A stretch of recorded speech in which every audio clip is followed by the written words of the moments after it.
आप देख रहे हैं आज तक। मैं हूं आपके साथ नवजोत रंधावा। सुबह के 8 बजने वाले और वक्त हो गया है खबरें सुपरफास्ट का।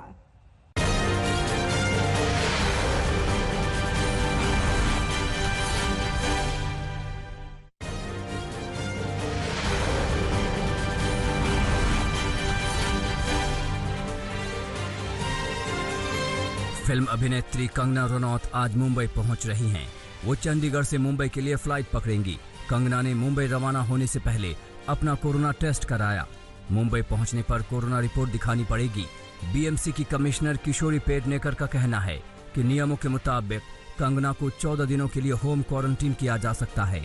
उनके हाथ में होम क्वारंटीन की मुहर भी लगाई जा सकती है। लेकिन अगर कंगना ने 7 दिन बाद वापसी का टिकट दिखाया तो क्वारंटीन से छूट मिल सकती है।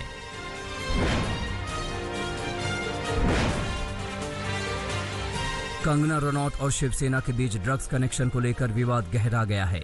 महाराष्ट्र के गृह मंत्री अनिल देशमुख ने कहा है कि कंगना के ड्रग्स लेने की जांच कराई जाएगी। इसके लिए अध्ययन सुमन के एक इंटरव्यू को आधार बनाया गया है। इस पर कंगना ने कहा है कि अगर उनके ड्रग्स कनेक्शन का सबूत मिला तो वो मुंबई छोड़ देंगी। कंगना ने तंज कसते हुए कहा कि मैं मुंबई पुलिस और महाराष्ट्र के गृह मंत्री अनिल देशमुख के उस उपकार से बहुत खुश हूँ। कृपया मेरा टेस्ट कीजिए, मेरे कॉल रिकॉर्ड की जांच कीजिए। अगर आपको ड्रग पैडलर से मेरा कोई लिंक मिलता है तो मैं अपनी गलती स्वीकार करूंगी और मुंबई हमेशा के लिए छोड़ दूंगी।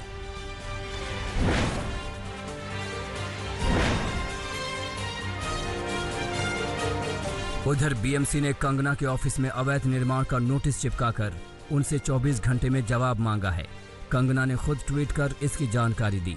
कंगना का कहना है कि उन्होंने 15 साल की मेहनत के बाद 48 करोड़ खर्च करके इसे बनाया है। कंगना ने इस प्रोडक्शन हाउस का नाम मणिकर्णिका फिल्म्स रखा है।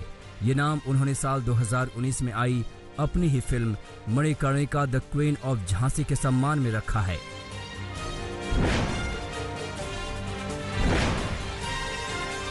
महाराष्ट्र में कंगना के खिलाफ राजद्रोह का केस दर्ज हो सकता है। मंगलवार को शिवसेना की आईटी सेल ने कंगना रनौत के खिलाफ ठाणे के श्रीनगर पुलिस स्टेशन में शिकायत की है। आईटी सेल की मांग है कि कंगना पर राजद्रोह का केस दर्ज किया जाए। शिवसेना का आईटी सेल मुंबई की तुलना पीओके से करने पर कंगना से आग बबूला है। मुंबई पुलिस शिवसेना के आईटी सेल की मांग पर पुलिस से कानूनी राय ले रही है।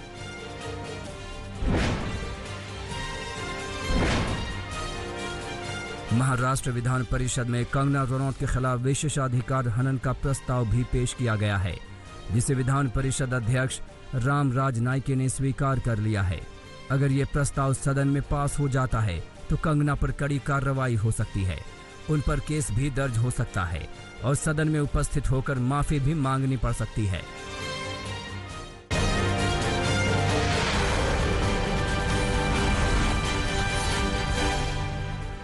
कंगना जब मुंबई पहुंचेंगी तो उनके इर्द गिर्द वाई कैटेगरी की सुरक्षा का घेरा होगा। केंद्रीय गृह मंत्रालय ने उनको सुरक्षा दी है। इसके तहत उनको सुरक्षा के लिए 11 सुरक्षा कर्मी मिले हैं। वाई कैटेगरी में 2 निजी सुरक्षा कर्मी भी शामिल होंगे।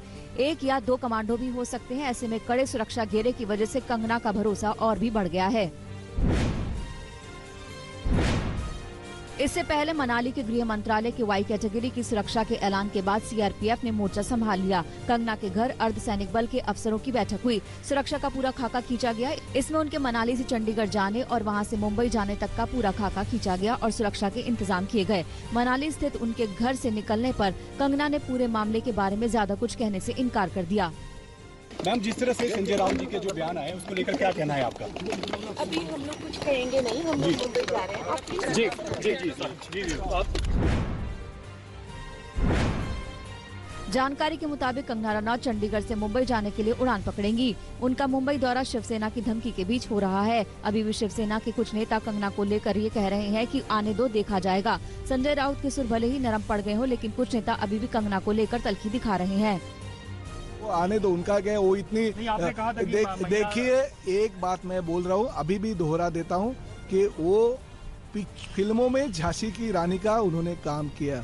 वो खुद झांसी की रानी नहीं है कि उनके स्वागत के लिए हम एयरपोर्ट जाए। ठीक है, मुंबई में आने दो, आगे का आगे। मनाली से निकलने के बाद कंगना रात को अपने माता पिता के घर मंडी रुकी। यहां से वो चंडीगढ़ के रास्ते मुंबई जाएंगी। केंद्र से वाई कैटेगरी की सुरक्षा मिलने के बाद पहली बार वो मंडी पहुंची थी। अब उनके घर वाले कंगना के मुंबई दौरे को लेकर फिक्रमंद है, लेकिन वाई कैटेगरी की सुरक्षा मिलने के बाद थोड़ी राहत महसूस जरूर कर रहे हैं। कल मनाली से मंडी पहुंची कंगना और उनके परिवार वालों ने वहीं पर कोरोना टेस्ट भी कराया। सभी की रिपोर्ट नेगेटिव आई है, सिर्फ कंगना की रिपोर्ट ही स्पष्ट नहीं थी। ऐसे में दूसरी बार स्वास्थ्य टीम ने उनका सैंपल लिया और आखिरकार उनकी दूसरी रिपोर्ट नेगेटिव आई। मंडी के सीएमओ ने इसकी पुष्टि की है। साथ ही कंगना के मुंबई जाने का रास्ता भी साफ हो गया है। कंगना के 9 सितंबर को मुंबई आने के खुले चैलेंज के बाद महाराष्ट्र के कई शहरों में शिवसेना की तरफ से प्रदर्शन किए गए थे। इन प्रदर्शनों की वजह से विवाद और बढ़ गया और आखिरकार केंद्र को कंगना को वाई कैटेगरी की सुरक्षा देनी पड़ी।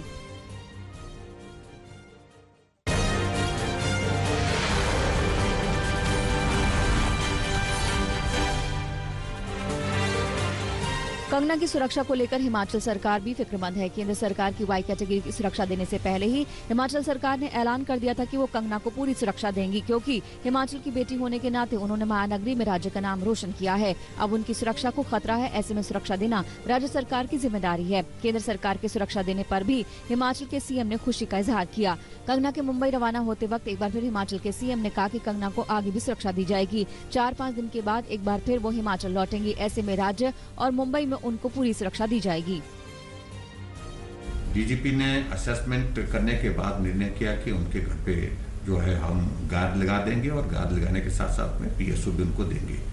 शायद मुझे लगता है शायद 7 लोग जो है वो हिमाचल प्रदेश पुलिस की ओर से उनकी सुरक्षा में वहां पर उपस्थित रहेंगे। मुंबई जाते वक्त भी कंगना ने एक बार फिर उन लोगों की खूब खबर ली जो उनका विरोध कर रहे हैं, देख लेने की धमकी दे रहे हैं। कंगना ने कहा कि इन मूर्खों ने मुझे पहले भी कम आका और इसकी कीमत अदा की और एक बार फिर वो मुझे समझने में चूक कर रहे हैं। कंगना ने कहा ना तो वो किसी का मोहरा है और ना ही किसी की खिलाड़ी। कंगना ने कहा कि अभी भी वो शख्स पैदा नहीं हुआ जो मुझे मोहरे की तरह इस्तेमाल कर पाए।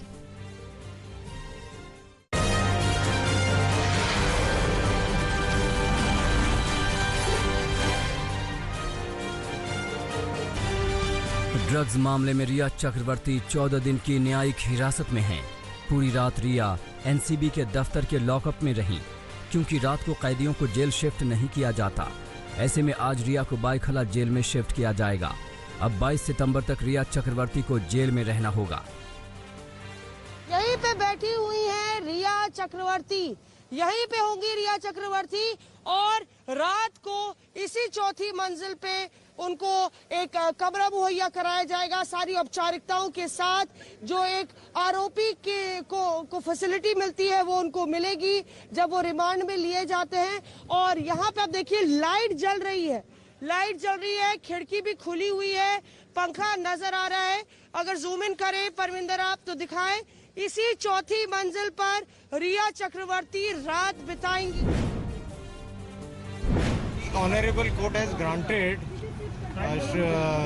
Riya Chakrabarti judicial custody till 22nd of this month. Court के आदेश के अनुसार she will be here और कल मॉर्निंग में उनको पेश कर दिया जाएगा जेल। कल देर रात तक रिया मामले की सुनवाई वीडियो कॉन्फ्रेंसिंग के जरिए चली। एनसीबी की ओर से 14 दिन की न्यायिक हिरासत की मांग की गई, जिसे कोर्ट ने मंजूरी दे दी। वहीं रिया के वकील ने जमानत याचिका की अर्जी दी थी, जिसे कोर्ट की ओर से खारिज कर दिया गया। एनसीबी के अधिकारियों ने रिया को रिमांड में लेने की मांग नहीं की। एनसीबी का कहना था कि रिया ने पूछताछ में पूरा सहयोग किया और वो रिया के जवाबों से संतुष्ट हैं। ऐसे में अब उसे और पूछताछ की जरूरत नहीं है। आने के बाद में उनको माननीय न्यायालय के समक्ष प्रस्तुत किया जाएगा। जहाँ तक आपने अभी किसी ने पूछा रिमांड के बारे में, तो हमें उनके रिमांड की आवश्यकता, पुलिस मतलब कस्टडी रिमांड की आवश्यकता नहीं है। 3 दिन से जो क्वेश्चनिंग हुई है, we are satisfied with that and we have applied for judicial custody. NCB की रिमांड कॉपी में कई बड़ी बातें सामने आईं। रिमांड कॉपी के मुताबिक रिया ड्रग्स मुहैया करवा रही थी। वो पैडलर के संपर्क में थी। सुशांत के कहने पर पैडलर्स को पैसे रिया ने जरूर दिए थे। हालांकि रिमांड कॉपी में कहीं भी रिया के ड्रग्स लेने का जिक्र नहीं है।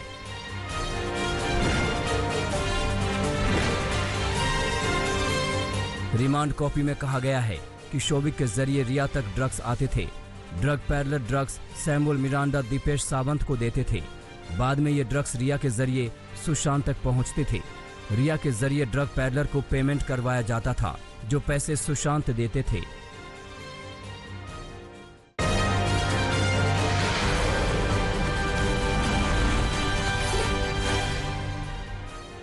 कल लंबी पूछताछ और कागजी प्रक्रिया के बाद नारकोटिक्स कंट्रोल ब्यूरो ने रिया चक्रवर्ती को गिरफ्तार किया। रिया पर कई संगीन धाराओं में केस दर्ज किया गया। एनडीपीएस की धारा 8C, 20B, 27A, 28 और 29 के तहत रिया पर केस दर्ज किया गया।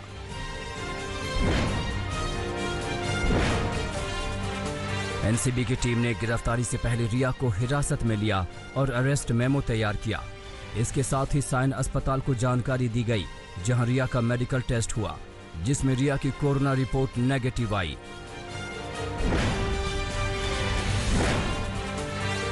रिया की गिरफ्तारी पर सुशांत की बहन श्वेता सिंह कीर्ति का ट्वीट सामने आया है। उन्होंने लिखा, भगवान हमारे साथ हैं। वहीं रिया की जेल की सजा के बाद एक बार फिर श्वेता ने ट्वीट किया, जिसमें लिखा कि धैर्य रखिए, सारा सच सामने आएगा।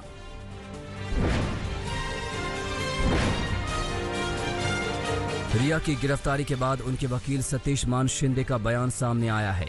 मान शिंदे ने कहा है कि अकेली लड़की को 3 एजेंसियां परेशान कर रही हैं।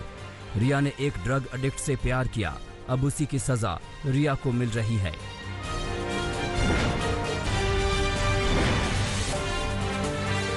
रिया की गिरफ्तारी पर बिहार के डीजीपी गुप्तेश्वर पांडे ने कहा, रिया अब एक्सपोज हो चुकी हैं।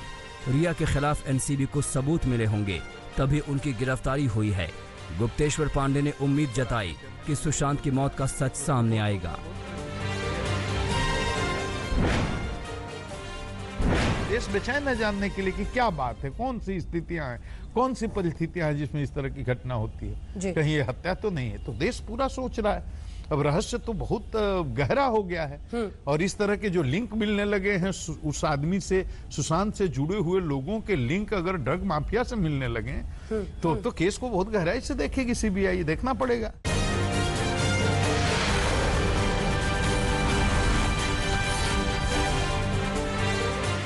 तीन दिन की लगातार पूछताछ के बाद माना जा रहा था कि रिया चक्रवर्ती बुरी तरह टूट गई होंगी, लेकिन गिरफ्तारी के दिन रिया का आत्मविश्वास दिखाई दिया। कैमरों से उसने बचने की कोशिश नहीं की। इसके उलट वो मेडिकल जांच के लिए जाते वक्त मीडिया के कैमरों को देखकर हाथ हिलाती दिखाई दी। 2 दिन तक वो कैमरों से बच रही थी, लेकिन अब ऐसा नहीं था।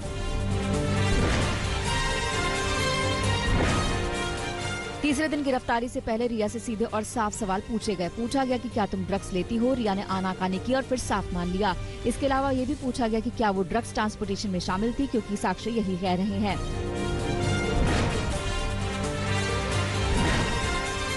रिया से शौविक, दीपेश और सैमुअल मिरांडा के सामने बिठाकर पूछताछ की गई। शिकारी से शिकार बने ये ड्रग पेडलर्स वार नहीं झेल पाए और सारा सिंडिकेट तार-तार हो गया और उजागर हो गया ड्रग्स का पूरा कारोबार। रिया की गिरफ्तारी इस मामले में 10वीं गिरफ्तारी है। इसके पहले ड्रग पेडलर समेत 9 लोग पकड़े जा चुके हैं, जिनमें रिया का भाई भी शामिल है। रिया के खिलाफ एनसीबी ने कुछ गंभीर धाराएं लगाई हैं। हो सकता है कि इस वजह से उसको बेल मिलने में दिक्कत हो सकती है और घर की बजाय जेल जाना पड़े। उस पर एनडीपीएस की धारा 8C लगी है। ड्रग्स तस्करी के लिए लगने वाली इस धारा में 6 महीने की सजा का प्रावधान है। दूसरी धारा है 28 ड्रग्स के लिए उकसाने के लिए लगने वाली इस धारा के तहत 10 साल की जेल भी हो सकती है। तीसरी धारा 29 है, जिसमें सजा का प्रावधान गुनाह की गहराई के हिसाब से है। धारा 28 के खिलाफ रिया बहुत बड़ा हथियार बन सकती है। इलेक्ट्रॉनिक एविडेंस और शौविक के साथ उसकी चैट बताती है कि वो सुशांत के लिए ड्रग्स मंगाती थी। जिन धाराओं में 10 साल की सजा का प्रावधान है, वहाँ बेल मिलना वैसे भी मुश्किल हो जाता है।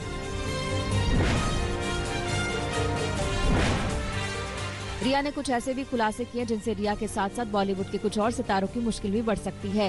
रिया ने ड्रग्स पार्टियों में आने वाले 25 बॉलीवुड सितारों का खुलासा किया है।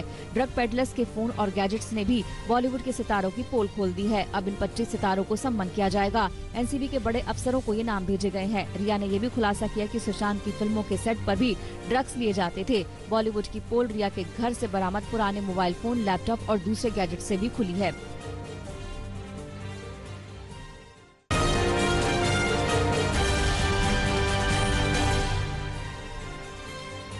कोरोना वैक्सीन को लेकर बड़ी खबर है। जिस वैक्सीन पर दुनिया की नजरें टिकी थी, उसका आगे का ट्रायल फिलहाल रोक दिया गया है। ऑक्सफोर्ड एस्ट्राजेनेका की कोरोना वैक्सीन को लेकर सेफ्टी जैसे कुछ सवाल पैदा हुए हैं। कुछ लोगों पर इसके ट्रायल के नुकसानदेह नतीजे देखने को मिले हैं। इसके बाद आगे का ट्रायल रोक दिया गया है। एक स्टडी के मुताबिक खुलासा हुआ है कि जिन देशों में वैक्सीन के ट्रायल के दौरान नुकसान सामने आए हैं, उसमें अमेरिका और ब्रिटेन शामिल हैं। ऑक्सफोर्ड यूनिवर्सिटी और एस्ट्राजेनेका मिलकर इस वैक्सीन को बना रही हैं।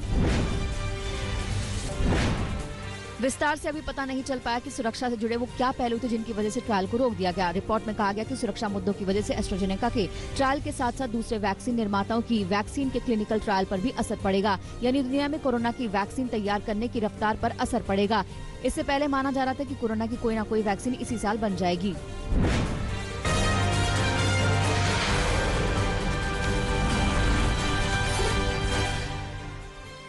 चीन और भारत के बीच तनाव बढ़ता जा रहा है। सोमवार को बॉर्डर पर 45 साल में पहली बार गोली चली। पहले चीन की सैनिकों ने हवाई फायर किए। जवाब में भारतीय सैनिकों ने हवा में गोली चलाई तो चीनी सैनिक दुम दबाकर भाग गए। पैंगोंग के पास रेजांगला में भी उस समय तनाव बढ़ गया, जब करीब 40 से 50 सैनिक दोनों ओर से आमने सामने आ गए। मंगलवार को दोनों देशों के ब्रिगेडियर के बीच हॉटलाइन पर चर्चा हुई, लेकिन मुखपरी पीक पर चीनी सैनिकों के पहुंचने के प्रयास के बीच गर्मागर्म बहस हो गई।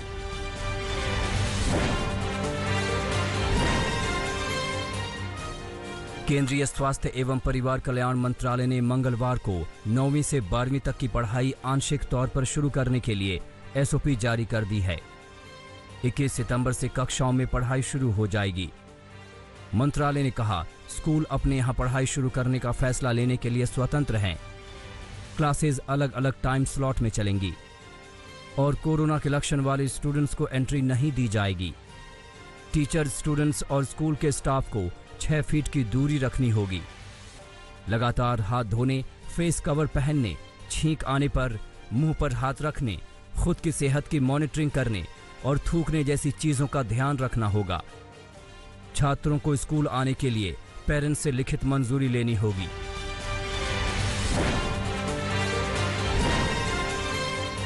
दिल्ली में एक बार फिर कोरोना के तेजी से बढ़ते मामलों को देखते हुए टेस्टिंग को लेकर अदालत ने बड़ा फैसला दिया है। दिल्ली वासी बिना डॉक्टर की अनुमति के सिर्फ आधार कार्ड दिखाकर टेस्ट करवा सकते हैं। दिल्ली हाईकोर्ट ने अपने आदेश में कहा है कि अगर डॉक्टर टेस्ट करवाने के लिए नहीं लिखते हैं, तब भी लोग आधार कार्ड दिखाकर टेस्ट करवा सकते हैं। इसके लिए लोगों को ICMR फॉर्म भरना होगा।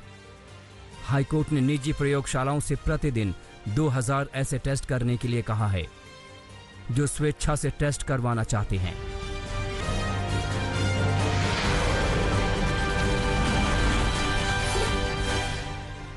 ग्रेटर नोएडा में रिटायर्ड दरोगा के बेटे को चाकुओं से गोदकर मौत के घाट उतार दिया गया। 3 बदमाशों ने दिन दहाड़े उस पर चाकुओं से हमला किया। पुलिस ने उसे अस्पताल में भर्ती कराया, लेकिन बचाया नहीं जा सका। पुलिस ने अज्ञात हमलावरों के खिलाफ केस दर्ज कर आरोपियों की तलाश शुरू कर दी है।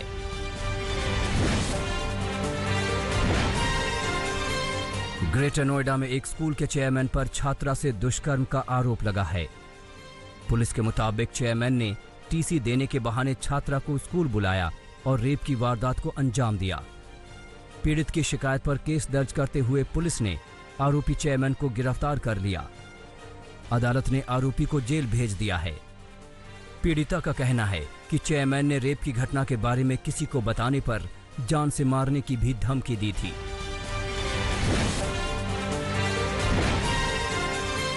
झारखंड के गोड्डा जिले के एक आश्रम के साध्वी से सामूहिक बलात्कार किया गया है। जिला मुख्यालय से करीब 20 किलोमीटर दूर महर्षि मेहीदास आश्रम में साध्वी से गैंगरेप की वारदात अंजाम दी गई। रात को हथियारबंद करीब 5 बदमाश आश्रम की दीवार फांदकर घुसे और गैंगरेप किया। पुलिस ने एक आरोपी को गिरफ्तार कर लिया है और बाकी की तलाश जारी है।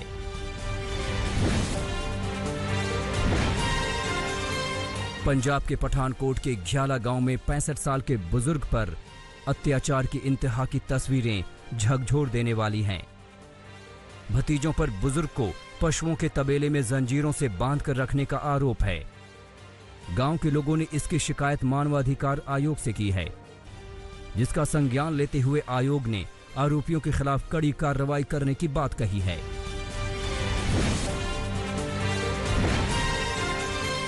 गुंडागर्दी की ये तस्वीरें ग्रेटर नोएडा वेस्ट के पैरामाउंट गोल्फ फॉरेस्ट सोसाइटी की हैं, जहां बदमाशों ने आतंक मचाते हुए तेज रफ्तार कार को सोसाइटी के गेट से टकराते हुए बैरियर तोड़ दिया। जब गेट पर मौजूद गार्डों ने उन्हें रोकने की कोशिश की तो बदमाशों ने गार्डों को जमकर पीटा। पूरी वारदात सीसीटीवी में कैद हो गई।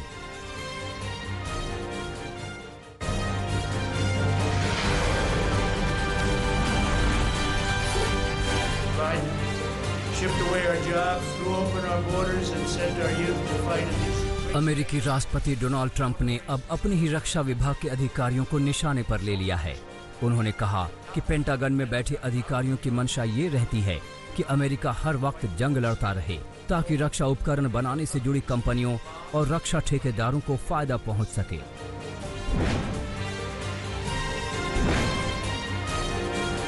चीन के साथ बिगड़ते रिश्तों के बीच ताइवान के राष्ट्रपति ने मित्र देशों से एक साथ मिलकर चीन का मुकाबला करने की बात कही है। उन्होंने सभी मित्र देशों से कहा है कि साउथ चाइना सी और ताइवान स्ट्रेट में चीन के बढ़ते कदम को रोकने के लिए ये जरूरी है।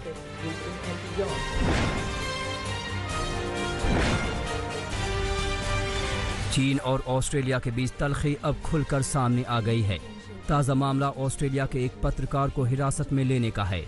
चीन की तरफ से जारी बयान में कहा गया है कि CGTN चैनल के एंकर को चीन की राष्ट्रीय सुरक्षा को नुकसान पहुंचाने के कारण हिरासत में लिया गया है।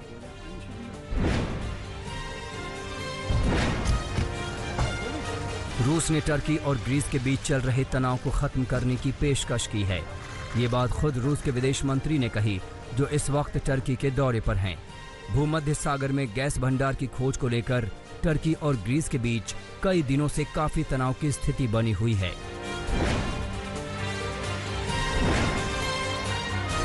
रूस ने अपने यहां बनी दुनिया की पहली कोरोना वैक्सीन स्पुतनिक वी के पहले बैच को आम नागरिकों के लिए जारी कर दिया है।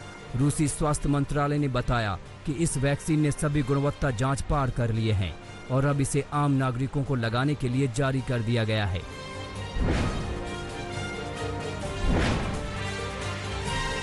श्रीलंका के तट पर आग का शिकार हुए ऑयल टैंकर में दोबारा आग लगने की खबर आई है।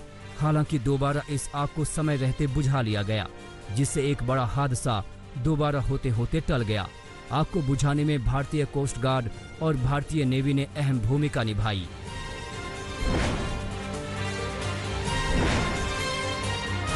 इस बीच दुनिया भर में कोरोना का कहर जारी है। कोरोना संक्रमितों की संख्या 2,75,18,000 से ज्यादा हो गई है, जबकि 8,97,000 से ज्यादा लोगों की मौत हो चुकी है।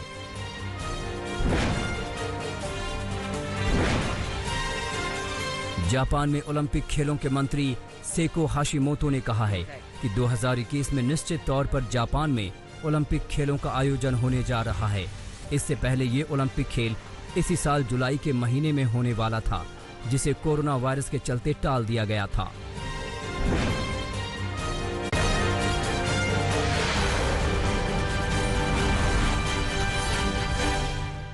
नमस्कार, मैं हूं अंजना ओम कश्यप। हमें उम्मीद है ये वीडियो आपको पसंद आया होगा।